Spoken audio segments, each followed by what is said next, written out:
보기 아주 힘들었어요. 사진들은요. 맞아요. 전혀 유쾌하지 않은 것들이죠.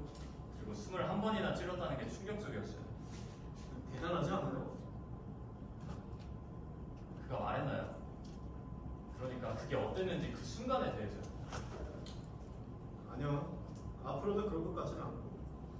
사실 그건 알고 싶은 게 아니에요. 그 일을 벌인 장소는 부엌이었어요. 이상하지 않아요? 좀 이상할 수 있다는 거 알아요. 하지만 새벽에 둘이 만난 곳이 바로 그곳이기 때문이에요. 그 모든 게 아버지가 그에게 한 말 때문이었나요? 모욕해서? 아버지가 걸레라고 했대요. 그 말에 분노했나 봐요. 하지만 나 오직 그 말만 듣고 아버지를 21번이나 찔렀다는 걸 못 믿겠어요. 그러니까 아무 일도 없었는데 갑자기 그런 말을 했대요. 그 보고서에 의하면 여러 차례 그를 걸레라고 했대요. 공개적인 장소에서도. 네, 그건 봤어요. 마르틴은 성매매를 시작했어요. 공부도 그만뒀고 몇 달 동안 일도 했는데 다 해고당했어요. 결국 어머니가 돌아가시고 몇 달 후부터 성매매를 시작한 거죠. 그래서 아버지가 알게 된 건가요? 그건 확실하지 않아요. 어느 날 누군가 그걸 아버지한테 말한 것 같아요. 아버지는 그걸 알게 된 순간부터 싸울 때마다 그를 걸레라고 부르기 시작한 거예요. 그럼 그날 새벽에는 왜 싸웠대요? 그 보고서 마지막 접견문에 쓰여 있을 거예요.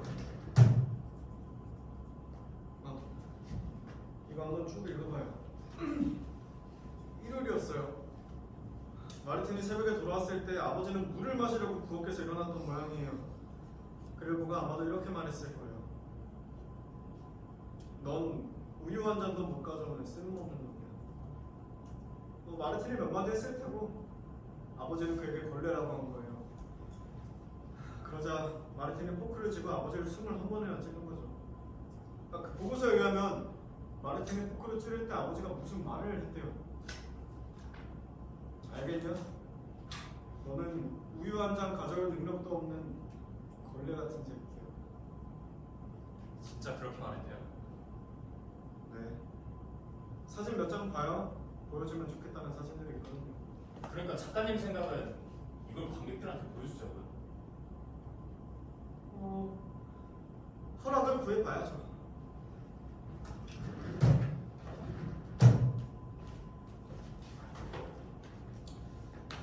여러분들께 저희가 고른 사진 몇 장을 모니터로 보여드리기 전에 법무부 성명서를 먼저 읽어보겠습니다. 법 규정에 연극 무대에서 실제 시신을 보여주거나 시청각 프로젝트로 시신 사진을 유포하는 것은 엄격히 금지된다. 즉, 실제 시신은 무대에 올릴 수 없고 시청각적인 표현도 오직 얼굴의 3분의 2가 검은 사각형으로 가려지고 이미지 투사에 앞서 관객들이 해당 이미지가 무엇인지 알게 될 때만 승인된다. 좋아요. 저는 관객분들께 저희가 고른 사진 3장을 모니터로 보여드리려고 합니다. 만약 보기 싫으신 분은 지금이라도 나가실 수 있습니다. 혹은 눈을 감고 있거나. 시간은 1분 정도 소요될 겁니다. 혹시 나가고 싶은 분이 계실까요? 좋습니다. 이게 첫 번째 사진이에요. 이 사진에서 가장 흥미로운 건 이 흉부에 나 있는 자상량을 분명히 살펴볼 수 있다는 점과 또 그 상처들이 고통과 괴로움을 과장해서 보여주기 위해 그리스도의 몸에 난 상처를 그린 플란드르파의 그림을 연상시킨다는 점입니다. 이 두 번째 사진에서 가장 내 시선을 사로잡은 건 지금은 가려져 있지만 아버지가 눈을 뜨고 있다는 겁니다. 모르겠습니다. 저는 한순간도 그가 눈을 감지 않았다고 생각합니다. 자신의 죽음을 전부 목격한 거겠죠. 그가 눈을 뜬 건 자신의 살해 장면 내내 자신이 관객으로 참여한 거라고 생각합니다. 이 세 번째 사진에서 가장 이상한 건 마르틴이 아버지를 죽이고 낮에 경찰에 신고하기 전까지 여러 차례 냉장고 문을 열고 물건을 꺼냈다고 고백했다는 거예요. 모르겠어요. 아버지 시신이 누워있는 냉장고 문을 여는 아들의 모습이 인상적이었어요. 좋아요. 이게 다예요. 대낮에 경찰에 신고했다고요? 오전 내내 아버지 시신과 같이 있었어요. 샤워를 하고 TV를 보다가 부엌에 가서 복숭아 주스를 만들어 먹었어요. 그리고 경찰에 전화를 해서 방금 아버지를 포크로 21번이나 찔러 죽였어요 라고 말했죠. 아직도 사진 생각이 나요. 정말 끔찍해요, 그죠? 네. 동시에 아주 좋은 사진들이에요. 아, 이론적으로 그렇다는 거예요. 첫 번째 사진은 아주 인상적이었어요. 작가님이 무슨 그림이랑 비교하셨는데 무슨 그림이었죠? 플란드르파 그림이요. 심지어 아름다운 사진이라고도 할 수 있을 정도예요. 아, 제가 말하고 싶은 건 그 사진에 대해 또 볼 수 없는 주제에 대해 생각하게 됐다는 거예요. 모르겠어요. 그리스 비극 역시 끔찍한 행동은 무대 위에서 보여주지 않는다는 게 생각나세요. 맞아요. 미처 생각하지 못했던 건데 어젯밤 크로노스의 오디푸스를 읽다가 이 단어를 발견했어요. 이걸 읽을 때 그쪽에 되게 오디션을 했던 말이 생각났어요. 어떤 면에서 소포클레스는 같은 주장을 했어요. 가장 주목할 점은 오이디푸스에게 직접 말하겠다는 거예요. 그거 한번 읽어봐요. 그 밑줄 친 문단이. 만일 내가 아무것도 모르는 상태에서 아버지에 대해 반란을 일으켰고 내가 무엇을 하고 있는지 전혀 몰랐고 또 내가 죽인 사람이 누군지 모르는 상태에서 아버지를 죽였다면 내가 왜 의도하지 않은 범죄로 벌을 받고 비난당해야 하는 겁니까? 만일 길 위에서 누군가가 당신이 방어하기 전에 당신을 죽이려고 갑작스레 접근했다면 당신을 죽이려 한 사람이 당신 아버지가 아닌지 생각해 볼 수 있겠습니까? 아니면 서둘러 자신을 방어하고 공격하겠습니까?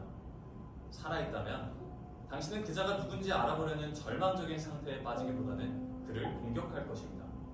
나는 아버지가 살아계셨다고 해도 아버지의 영혼이 나를 반박하시지 않을 거라고 확신합니다. 마지막은 정말 멋진 문장이에요. 그렇죠? 나는 아버지가 살아계셨다고 해도 아버지의 영혼이 날 반박하시지 않을 거라고 확신합니다. 결정적이죠. 그게 제가 오디션 날 작가님께 말씀드렸던 거예요.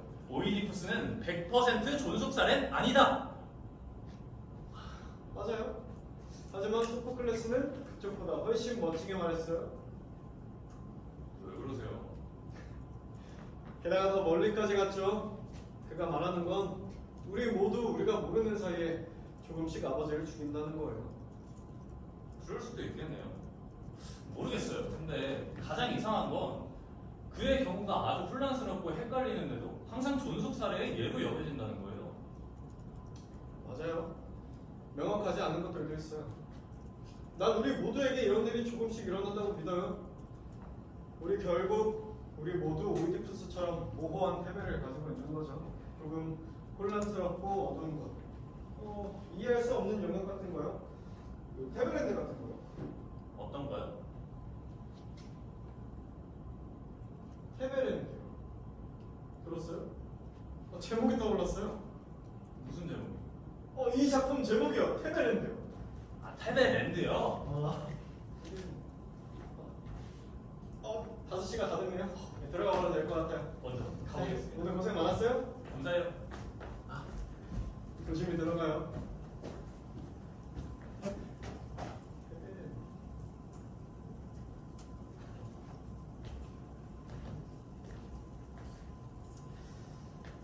호텔에 도착했을 때 교도소에서 보는 우편물들이 와 있었습니다. 나에게 나쁘게 말해 미안하다고 하는 마르틴의 편지였습니다. 한 줄로 아주 짧게 써 있었습니다. 그 편지지 밑에는 아주 긴 단어 리스트들이 있었습니다. 제가 요청했던 농구 용어가 적힌 리스트였어요. 이겁니다. 아주 좋은 목록이죠. 리스트는 5부분으로 되어 있었습니다. 1쿼터, 2쿼터, 3쿼터, 4쿼터, 연장전. 전 그날 밤 이걸 여러 번 읽었습니다. 그가 만든 훌륭한 문학작품에 감탄하지 않을 수가 없었습니다.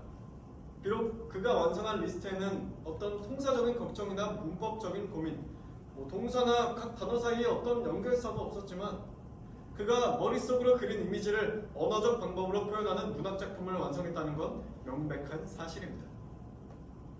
전 그걸 읽을 때마다 그가 느꼈을 것으로 추정되는 즐거움을 느낍니다. 어떠한 구조도 없이 어떤 종류의 전문도 걱정하지 않고 단어를 나열하는 즐거움.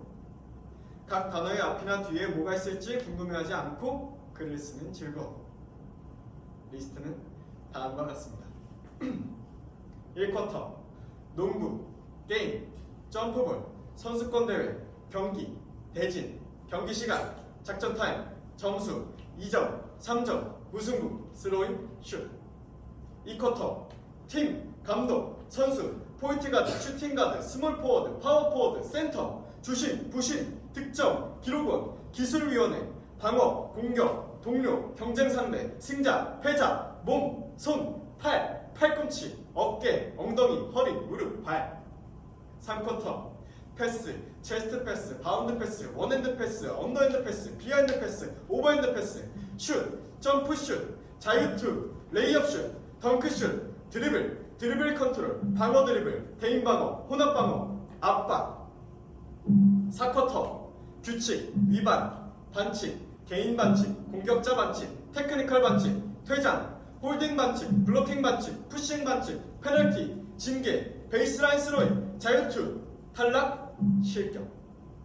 연장전, 농구장, 코트, 센터 서클, 방어존, 공격존, 경기장 규격, 엔드라인, 자유투라인, 3점슛 라인, 제한구역, 공, 백보드, 라커룸, 스코어보드, 샤워실, 관객석, 관객, 휴식, 하프타임, 시간 간격, 휴식 시간.